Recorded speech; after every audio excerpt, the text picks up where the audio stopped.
acquiesce over to what's being done there. Yes. Which is what a lot of people do. I spoke to a young lady once who told me, she said, I was on drugs for 5 years in prison. And I was like, how? She said, because I just went with the flow. And I was like, why? And she was like, well, it was nothing else to do. I mean, but there's things to do. There's always things to do. I used to tell them, learn a new word every day. That's something to do. It's something to do. But people just acquiesce over and just say, well, this is my life now, but it's not your life, because like you're saying, afterwards, you're going to be back out here, and the life out here is nothing like the life in there. And you can't be out here who you were in there. Mm-mm. And one of the things is, if you begin the day that you're incarcerated, if you begin to look toward reintegration at that point, what it allows you to do is it allows you to focus on those things that are positive, that are going to help you get to that point. It also keeps your mind active in things that you may not have otherwise realized were important. But it's a time, one of my big pet peeves, and one of the things I would constantly share with the women in the prison, inside, and even with the men when I went into men's prisons. Whatever you do, if you have time here, anything more than a year, do not leave here without a GED. Get a GED on their dime. That's the least you can do. Why? Because now you have the time to slow down to get a GED. When you come home, I need, baby needs shoes, mama need rent money. But while you're incarcerated, everything's moving a little slow, and that will give you something to invest your time in instead of the politics and doing drugs for 5 years. And we've said this before, getting drugs, a drug addict, prison is not going to stop a person from being a drug addict. There are too many ways to get drugs inside of the institutions. And so a person needs to begin to devise a plan. I talk about the guy that I was dating, that he dared to dream a dream when he was in prison about what his life could be like. And I feel like most people should take that time to dream a dream, but not just dream a dream, start working on it. Start working toward that dream. Start working toward putting those things in place. If nothing else, research what it takes to have the things that you say you want. Okay? So that becomes an important thing. Another thing I'd like to ask you, are there any other tips though? I know you talk about having a plan. What other things practical things that you did that helped you? Because you said two things, so far. One is you got involved in something, in positive programs. Number two, you started thinking about this before you left incarceration. And are there any other major things that you think people really should focus on when they come home? Like you're saying, what they're going to do is very important before they get out to do it. I wanted to go back to college because when I left, I was 3/4 away from a BA.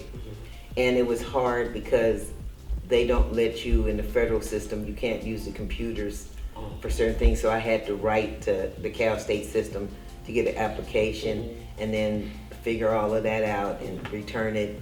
And you need somebody out in the free world to help you with things too.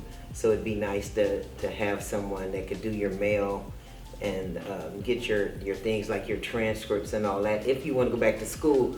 But you need to learn something in there. And there was a warden when I got shipped like 5 times in the federal system because I didn't know I was an advocate then, and that's exactly what I was being, was an advocate.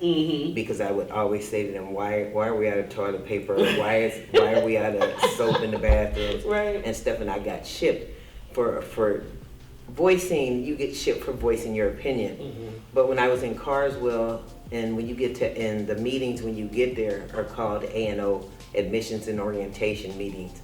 And the warden in Carswell came to us and she said, you're here, you're away from your family, you don't have any responsibility, go out here different from the way you came in. She said, learn something that you didn't know before you leave out here. And I thought that was so important. and so nice to do. Mm-hmm. So people they can change something about them that they haven't liked. Pick up and learn something that you've always been curious about. There's a young lady that she's doing a life sentence, and I tell her that there's no question that you can't ask. And she'll say, well, you're going to think some of this stuff is crazy. She wanted to know what the largest spider in the world was. Mm-hmm. But you sit and you think of things. Yes. You think of things. And you might want to know, if I decide to do this and I have the felony on my record, can I be a nurse again? Right. I mean, you start asking questions about what you can do, what you can't do. So if that's the way you were gonna go, then maybe now you'll say, well, what else can I do with my experience? And if I can't go back into valid nursing, because you can come out and be in-home services worker or something. Yes. With skills. And there are still ways that you can contribute that may not be that exact thing, but you can do something close to it or in that same field. And so it matters what you spend your time doing while you're incarcerated. It matters what you spend your time thinking about, as well as when you come home.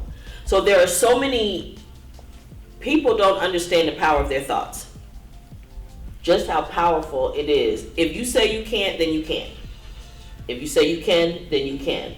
So, for me, some of the things that and I'll get your take on these things as well, that I think are important. One of the things that I encourage is change your daily habits when you come home from incarceration. So you have been gone for 17 years, something in an hour, I remember. 13 days in an hour, right? And I'm sure during that time you developed habits to survive incarceration. Can you think of ones that you needed to let go of when you came home? Well, the funniest one is the eating of the noodles, which I've been home 9 years, I still eat noodles. Oh my gosh, okay. Let me say this. I want you to know you are not by yourself. Do you know that? Okay, so there's another program, another reentry program. And I was interviewing the director.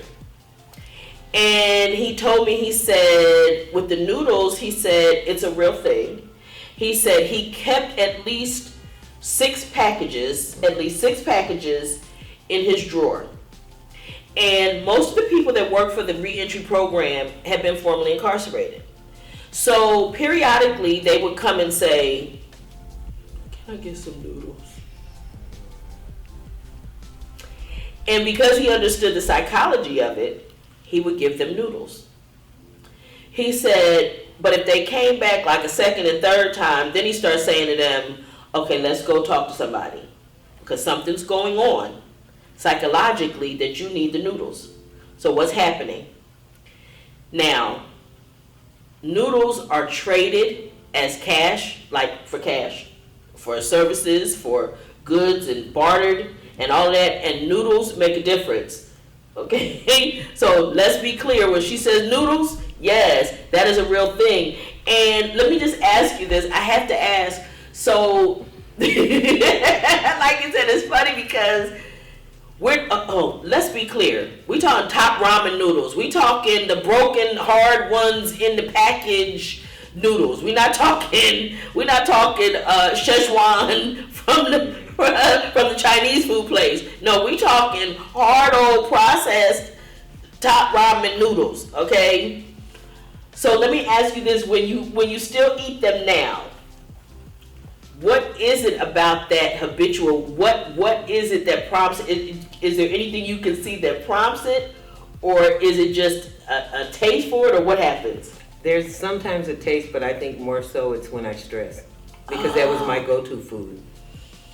The comfort of that. Wow. This is a very informative place to be. So for all of us that are loved ones,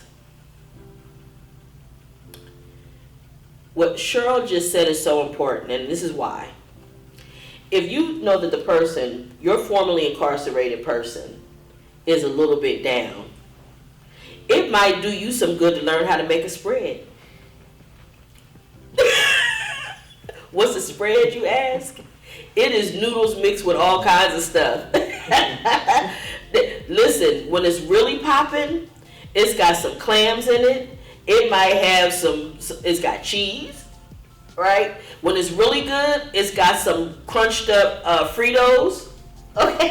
Doritos. Doritos. Oh, Doritos even. Nacho cheese. Mm-hmm. Okay. Listen, don't frown up, audience members. Don't frown up. But I'm just telling you, listen, they will do something to you. In the soup?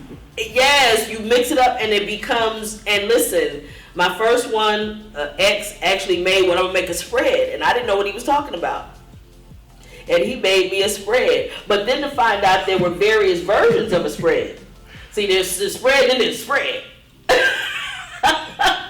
So to realize that was a comfort for you. And it still is all these years later. So you have to understand there are things, let me ask you this. Is there anybody you would have shared that with? I can't even think of a scenario that it would have caused you to tell somebody that didn't know or hadn't been in prison, I want some noodles because I'm feeling stressed. People would look at you like, what?